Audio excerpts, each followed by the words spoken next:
നമസ്കാരം, ഞാൻ ഡോക്ടർ ദിവ്യ. ഇന്നത്തെ ഹെൽത്ത് ടോക്സിലേക്ക് എല്ലാവർക്കും സ്വാഗതം. ഇന്നത്തെ ഹെൽത്ത് ടോക്സിൽ നമ്മൾ സംസാരിക്കാൻ പോകുന്നത് നമ്മുടെ സ്വന്തം ചെറുപയറിന്റെ അത്ഭുത ഗുണങ്ങളെ കുറിച്ചാണ്. ചെറുപയർ പലപ്പോഴും നമ്മൾ സ്കിൻ കെയറിലൊക്കെ ഉപയോഗിക്കാറുണ്ട്. മാത്രമല്ല നമ്മുടെ ഒരു ഒരു കാലഘട്ടത്തിൽ പഴയ കാലത്ത് കഞ്ഞിയും പയറും എന്ന് പറയുന്നത് ഒരു സ്റ്റേപ്പിൾ ആയിരുന്നു. നമ്മളിപ്പോൾ രാവിലെ കഴിക്കാറുണ്ടായിരുന്നു. അതുപോലെ തന്നെ രാത്രിയിൽ പല വീടുകളിലും കഞ്ഞിയും പയറും അങ്ങനെയൊക്കെ വളരെ സ്വാഭാവികമായിട്ട് ചെയ്യും. ഇപ്പോഴും പല വീടുകളിലും ഉണ്ടെങ്കിലും അത്രയ്ക്കും ഇമ്പോർട്ടന്റ് ആയിട്ട് നമ്മുടെ എന്താ പറയാ നമ്മുടെ ആഹാരത്തിന്റെ ഒരു പ്രധാന ഭാഗമായിട്ട് നമ്മൾ കൊണ്ടുവരുന്ന ഒരു കാര്യമാണ്. പക്ഷെ ഇന്നത്തെ കാലഘട്ടത്തിലേക്ക് വരുമ്പോൾ ഈ ചെറുപയറിന് വേണ്ടത്ര പ്രാധാന്യം നമ്മൾ കൊടുക്കുന്നുണ്ടോ എന്ന് അറിഞ്ഞൂടാ. ചെറുപയറിന് മാത്രമല്ല, മറ്റ് പല പയറുകൾക്കും കൊടുക്കാത്തതുപോലെ ചെറുപയറിന് തീരെ നമ്മൾ പ്രാധാന്യം കൊടുക്കുന്നില്ല.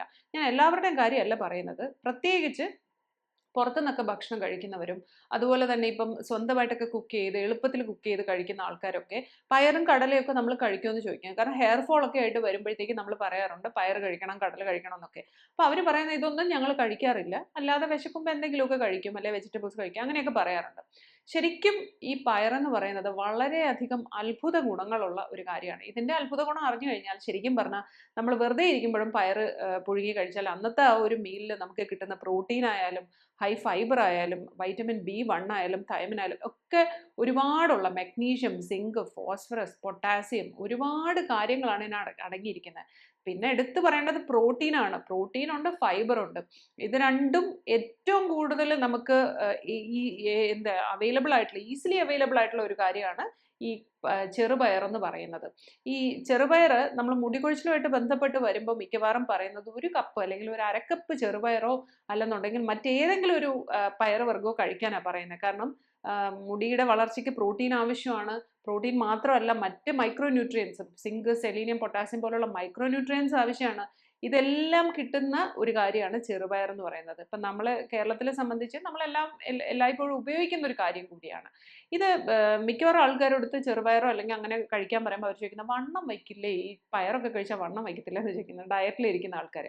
അതൊരു മിഥ്യാധാരണയാണ്. ശരിക്കും പറഞ്ഞാൽ വെയിറ്റ് ലോസിനെ പ്രൊമോട്ട് ചെയ്യുന്ന ഒരു കാര്യമാണ് ചെറുപയർ എന്ന് പറയുന്നത്. അതായത് നിങ്ങൾ വണ്ണം കുറയ്ക്കാൻ ആഗ്രഹിക്കുന്നെങ്കിൽ തീർച്ചയായിട്ടും നിങ്ങളുടെ ഭക്ഷണത്തിൽ ഒരു നേരം നിങ്ങൾ ചെറുപയർ അത്യാവശ്യം നല്ല ക്വാണ്ടിറ്റിയിൽ എടുക്കുകയാണെങ്കിൽ, അതിപ്പോൾ ഒരു പരിപ്പ് കറിയായിട്ടോ അല്ലെങ്കിൽ ഒരു ഡാൽ പോലെ നമ്മൾ വെച്ചിട്ട് കഴിക്കുന്ന കറിയായിട്ടോ, അത് അല്ലാതെ അല്ലാതെ നമ്മൾ ചെയ്യുമല്ലോ, പയറ് പുഴുങ്ങി കഴിച്ചിപ്പം തേങ്ങയൊക്കെ ഇട്ട് അങ്ങനെ കഴിക്കുന്നവരുണ്ട്. ഇനി ചുമ്മാ മുളപ്പിച്ച് കഴിക്കുന്നവരുണ്ട്.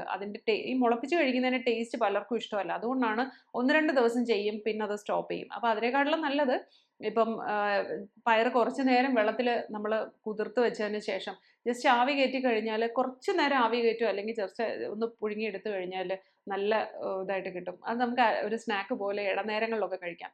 പിന്നെ ഈ നമ്മുടെ ഹെൽത്തിൻ്റെ കണ്ടീഷനിലേക്ക് വരികയാണെങ്കിൽ, അത് നേരത്തെ പറഞ്ഞത് മുടി കൊഴിച്ചിലും അതുപോലെ ഡയറ്റ് ചെയ്യുന്ന കാര്യമാണ്.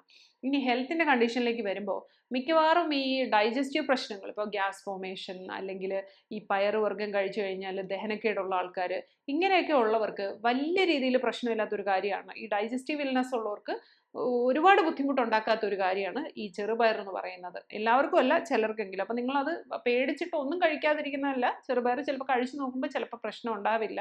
അപ്പം അത് വേണമെങ്കിൽ നമുക്ക് ചെയ്യാവുന്നതാണ്. ഒരു ഒരു ക്യാൻസർ ടെൻഡൻസി ഉള്ള ഒരു രീതിയാണെങ്കിൽ നമുക്ക് ചെറുപയറിൻ്റെ ഉപയോഗം കൊണ്ട് അത്തരത്തിലുള്ള സെല്ലുകളുടെ മൾട്ടിപ്ലിക്കേഷൻ നമുക്ക് അതിനുള്ള സാധ്യതയുണ്ടെങ്കിൽ അത് കുറയ്ക്കാനായിട്ട് നമുക്ക് ചെറുപയർ സ്റ്റഡീസിൽ പലയിടത്തും പറയുന്നുണ്ട്. അങ്ങനെ അത് ഉൾപ്പെടുത്തുന്ന ചില ഭക്ഷണം പറയുന്ന കൂട്ടത്തിൽ ചെറുപയറും പറയുന്നുണ്ട്. അതുപോലെ തന്നെ നമ്മുടെ ഹാർട്ടിൻ്റെ ഹെൽത്ത്, സർക്കുലേഷൻ ഇമ്പ്രൂവ് ചെയ്യുന്നത്, അതുപോലെ നമ്മുടെ ആർട്ടറീസിൻ്റെ വെയിൻസിൻ്റെ ഒക്കെ ഹെൽത്ത്, ഇതിനൊക്കെ വളരെ നല്ലതാണ് ഈ ചെറുപയർ എന്ന് പറയുന്നത്. പിന്നെ ഈ ചെറുപയർ എല്ലാ ദിവസവും നമ്മൾ ഒരു 2 പിടി എന്നുള്ള രീതിയിൽ, അതായത് നമ്മളൊരു ടേബിൾ സ്പൂൺ എടുക്കുകയാണെങ്കിൽ ഒരു 4 ടേബിൾ സ്പൂൺ അല്ലെങ്കിൽ ഒരു 5 ടേബിൾ സ്പൂൺ ഈ പുഴുങ്ങിയ ചെറുപയറോ അതല്ലെങ്കിൽ നമ്മൾ വേവിച്ച ഏതെങ്കിലും ഫോമിൽ, ഇപ്പം കറിയായിട്ടൊക്കെ എടുക്കുകയാണെങ്കിൽ കുറച്ച് ക്വാണ്ടിറ്റി നമുക്ക് കൂടുതൽ എടുക്കാം. ആ ഒരു രീതിയിൽ എടുക്കുകയാണെങ്കിൽ ശരിക്കും ആ ദിവസത്തെ പ്രോട്ടീൻ്റെ ഒരു 1/2 ഭാഗം അത് കവർ ചെയ്യുന്നു എന്ന് വേണമെങ്കിൽ പറയാം.